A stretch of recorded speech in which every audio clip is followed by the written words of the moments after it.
భక్తులు చాలా పరిసర ప్రాంతాల నుంచి చాలా పెద్ద ఎత్తున వచ్చి దర్శనం చేసుకోవడం ఇది ప్రతి సంవత్సరం జరిగే విషయం. మేము ఈ సంవత్సరం నుండి గోదావరి జలాలతో ఈరోజు మా ఎంచా గ్రామం తరఫున, గ్రామ అభివృద్ధి కమిటీ తరఫున గ్రామ ప్రజలందరం విఠలేశ్వర స్వామికి, రుక్మిణి మాతకి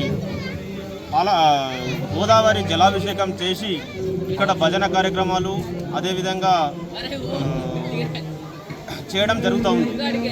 అయితే ఇక్కడ ఒక విశిష్టత ఏంటంటే, ఇక్కడ ఏవైనా భక్తులు కోరిక కోరుకుంటే అది ఖచ్చితంగా నెరవేరుతుందనేది ఒకటి నమ్మకం. కాబట్టి భక్తులు వన్ ఇయర్కి చాలా పెరుగుతూ ఉన్నారు. ఇది కంటిన్యూగా అవుతుంది. నిజామాబాద్ జిల్లా నవిపేట మండల్ ఎంచా గ్రామం. మా గ్రామ ప్రత్యేకత ఏంటంటే, ఇది చాలా పురాతనమైన టెంపుల్. మా తాత ముత్తాతల నుంచి చూస్తున్న టెంపుల్. కాకపోతే ఇది భారతదేశంలోనే రెండవ పాదంగా పిలువబడే టెంపుల్. ఒకటి అక్కడ మహారాష్ట్రలో పండలపూర్లో ఉంది, రెండవది మా ఎంచా గ్రామంలో ఉంది. తెలంగాణ రాష్ట్రంలో నిజామాబాద్ డిస్టిక్ ఎంచా గ్రామంలో ఉంది. దీని ప్రత్యేకత ఏంటంటే, ప్రతి సంవత్సరం 2 సార్లు పూజలు నిర్వహిస్తారు. గ్రామాభివృద్ధి కమిటీ ఆధ్వర్యం ద్వారా 2 సార్లు పూజలు నిర్వహిస్తారు. ఒకటి ఏకాదశి రోజు, తర్వాత కార్తీక పౌర్ణమి రోజు. ఈ మా టెంపుల్కి ప్రత్యేకత ఏంటంటే, ఇక్కడ ఈ భగవంతుడు ఎవరైతే భక్తులు కోరుకున్న కోరికలు ఉంటాయో ఆ కోరికలు నెరవేరుతాయి.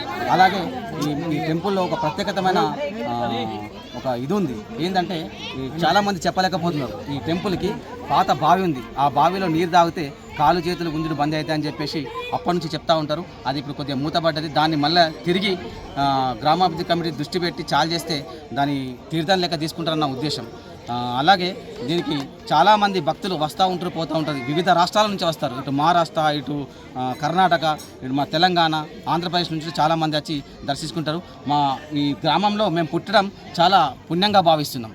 ఎంత మంచి మహిమగల దేవుడు అంటే చాలా మహిమగల దేవుడు. అలాగే ఇక్కడ ఏం జరుగుతుందంటే, ప్రతి పూజా కార్యక్రమాలు అయిపోయిన తర్వాత ఉదయం పొద్దున అన్నదాన కార్యక్రమం జరుగుతుంది. ఆ అన్నదాన కార్యక్రమం నిర్వహించేది ప్రభుదాస్ గారు జన్నపల్లి. అతను ఇక 10 సంవత్సరాల నుంచి అన్నదాన కార్యక్రమం నిర్వహిస్తున్నాడు. భక్తులు చాలామంది వచ్చి ఇక్కడ దర్శించుకొని, ఇప్పుడు ఉదయం ఏకాదశి కాబట్టి ఉక్కపోతు నుండి పొద్దున అన్నం భోజనం చేసి వెళ్తారు. భక్తులు చాలామంది వస్తారు, ఇక్కడ దర్శించుకుంటారు. చాలా పూజలు జరుగుతూ ఉంటాయి. మా గ్రామ అభివృద్ధి కమిటీ తరఫున విచ్చేసి ఇక్కడ అన్నదానం చేసి వెళ్ళాలని చెప్పేసి మా యొక్క విన్నపం.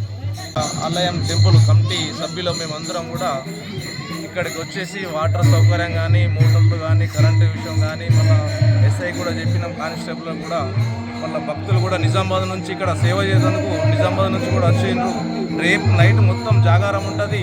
రేపు పొద్దున మళ్ళా అన్నదానం కార్యక్రమం ఉన్నది. ప్రతి ఒక్కళ్ళు కూడా వచ్చి భోంచేసి జాగారం చేసి పొద్దున భోంచేసి